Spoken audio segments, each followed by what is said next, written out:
Assalamualaikum warahmatullahi wabarakatuh. Selamat pagi, salam sejahtera untuk kita semua. Hai teman-teman, perkenalkan nama saya Diana Pahlevi dengan NIM B1B1210101, Prodi Ilmu Pemerintahan Fakultas Hukum Universitas Jambi. Di dalam video ini, saya akan membahas mengenai mata kuliah Sistem Perpajakan dengan dosen pengampu Bapak Alfa Berdiansyah, SIP, MIP. Pajak yang dipungut oleh pemerintah pusat. Sebelum kita mengetahui jenis-jenis pajak apa saja yang dipungut oleh pemerintah pusat, kita juga harus tahu apa sih yang dimaksud dengan pajak. Nah, pajak adalah kontribusi wajib kepada negara yang terutang oleh orang pribadi ataupun sebuah badan yang bersifat memaksa berdasarkan undang-undang dengan tidak mendapatkan imbalan secara langsung tentunya dan digunakan untuk keperluan negara bagi sebesar-besarnya kemakmuran rakyat. Pajak ini dipungut berdasarkan norma-norma hukum untuk menutup biaya produksi barang maupun jasa kolektif untuk mencapai sebuah kesejahteraan umum. Nah, pajak pusat ini adalah pajak yang dipungut oleh pemerintah pusat tentunya, yang mana dalam hal ini sebagian besar akan dikelola oleh Direktorat Jenderal Pajak atau DJP. Jenis-jenis pajak yang dipungut oleh pemerintah pusat ada 4. Yang pertama, pajak penghasilan atau PPH. Yang kedua, pajak pertambahan nilai atau PPN. Yang ketiga, pajak penjualan atas barang mewah atau PPNBM. Yang keempat, pajak bea materai. Pajak penghasilan atau yang lebih dikenal dengan PPH adalah pajak yang dikenakan kepada orang pribadi atau badan atas penghasilan yang diterima atau diperoleh dalam suatu tahun pajak. Yang dimaksud dengan penghasilan di dalam pajak PPH ini adalah setiap tambahan kemampuan ekonomis yang diterima atau diperoleh wajib pajak, baik yang berasal dari Indonesia maupun dari luar Indonesia, yang dipakai untuk menambah kekayaan wajib pajak yang bersangkutan dengan nama dan dalam bentuk apapun. Dengan demikian, maka penghasilan itu dapat berupa sebuah keuntungan usaha, gaji, honorium, hadiah, dan lain sebagainya. Ada beberapa contoh di dalam objek PPH. Yang pertama ada imbalan, yang kedua hadiah, yang ketiga laba usaha, yang keempat keuntungan karena penjualan atau pengalihan harta. Yang kelima ada penerimaan kembali, yang keenam ada bunga, yang ketujuh ada dividen, yang kedelapan ada royalti, yang kesembilan ada sewa, dan yang kesepuluh ada premi asuransi. Selanjutnya, pajak pertambahan nilai atau yang lebih dikenal dengan PPN. PPN ini adalah sebuah pajak yang dikenakan atas konsumsi barang kena pajak atau jasa pajak di dalam daerah pabean. Yang dimaksud dalam daerah pabean ini adalah dalam wilayah Indonesia. Pajak pertambahan nilai atau PPN ini dikenakan pada orang pribadi, perusahaan, maupun pemerintah yang mengkonsumsi barang kena pajak atau jasa kena pajak yang akan terkena PPN. Pada dasarnya, setiap barang dan jasa adalah barang kena pajak atau jasa kena pajak, kecuali yang telah ditentukan oleh Undang-Undang PPN. Nah, PPN ini ada tarifnya loh, yaitu sebesar 10%. Pemerintah diberikan kewenangan untuk mengubah tarif PPN menjadi paling rendah itu 5% dan yang paling tinggi itu berada pada 15% melalui penerbitan peraturan pemerintah. Contoh dari objek PPN yang pertama, penyerahan barang kena pajak atau BKP dan jasa kena pajak atau JKP. di dalam daerah pabean yang dilakukan oleh pengusaha. Yang kedua, impor barang kena pajak. Yang ketiga, pemanfaatan BKP dan JKP tidak berwujud dari luar daerah pabean atau tidak di dalam daerah pabean. Yang keempat itu adalah ekspor barang kena pajak yang berwujud atau tidak berwujud ekspor jasa kena pajak oleh PKP. Selanjutnya, pajak penjualan atas barang mewah atau PPNBM.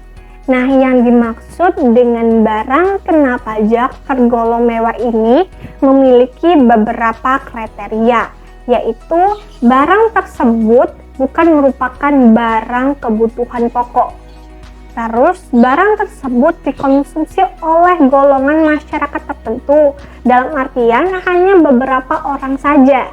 Setelah itu, pada umumnya barang tersebut dikonsumsi oleh masyarakat yang memiliki penghasilan tinggi atau yang memiliki income yang cukup tinggi. Dan barang tersebut dikonsumsi untuk menunjukkan sebuah status sosial di kalangan masyarakat. Apabila dikonsumsi dapat merusak kesehatan dan moral masyarakat serta mengganggu ketertiban masyarakat. Adapun beberapa contoh barang yang terkena PPNBM, yaitu kendaraan bermotor dan mobil mewah, kecuali ya untuk kendaraan ambulans, kendaraan mobil jenazah, pemadam kebakaran, serta kendaraan tahanan.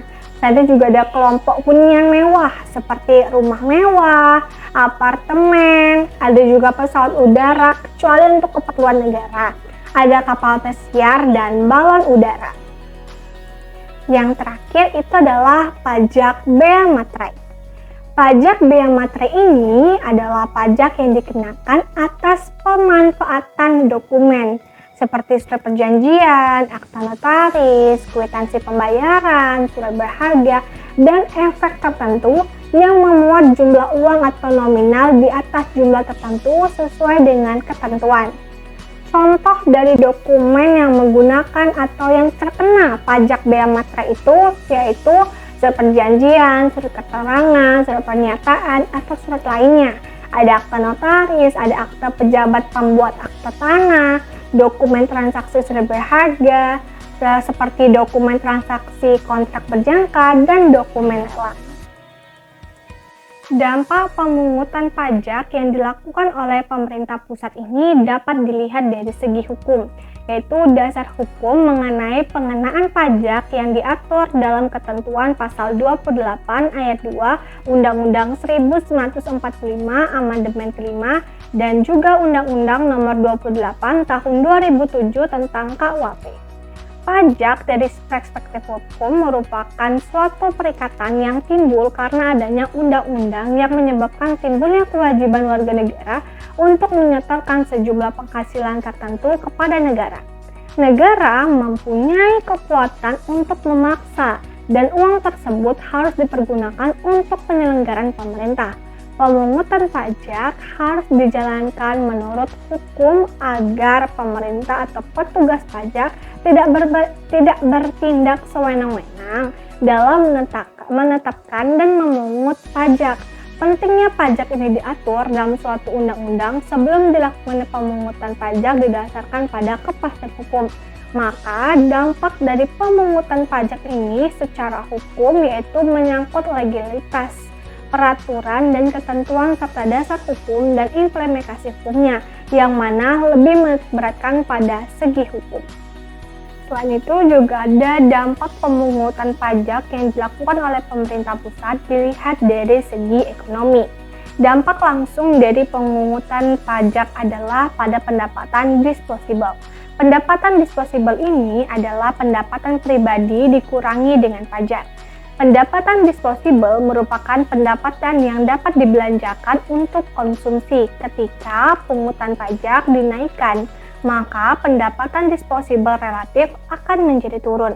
Dengan menurunnya pendapatan dari disposable ini, maka konsumsi relatif akan turun. Nah, turunnya konsumsi akan berdampak pada turunnya pendapatan nasional equilibrium. Demikian pula Jika pungutan pajak diturunkan, maka konsumsi relatif menjadi naik. Naiknya komponen ini dapat menaikkan konsumsi pendapatan nasional. Tentu saja dengan hal ini asumsi jika komponen lain berpengaruh terhadap pendapatan nasional tidaklah berubah. Pajak merupakan salah satu sumber pendapatan pemerintah. Artinya, ketika peningkatan pemungutan pajak secara langsung meningkatkan pendapatan pemerintah. Dengan demikian, jika pajak dapat berpengaruh terhadap peningkatan nilai pembelian oleh pemerintah. Dalam hal ini, pungutan pajak berkorelasi dengan komponen pemerintah. Karena komponen pemerintah berkorelasi positif dengan Gross Domestic Product atau GDP. Maka setiap kenaikan pungutan pajak dapat menaikkan kenaikan GDP. Jadi, pajak merupakan salah satu sumber penerimaan negara terbesar yang diperoleh dari kontribusi rakyat yang bersifat memaksa berdasarkan undang-undang dengan tidak mendapatkan imbalan secara langsung dan digunakan untuk kemakmuran negara. Yang mana pajak yang dipungut oleh pemerintah pusat ini ada 4. Pajak penghasilan atau PPH, pajak pertambahan nilai atau PPN, pajak penjualan atas barang mewah atau PPNBM, dan pajak bea materai.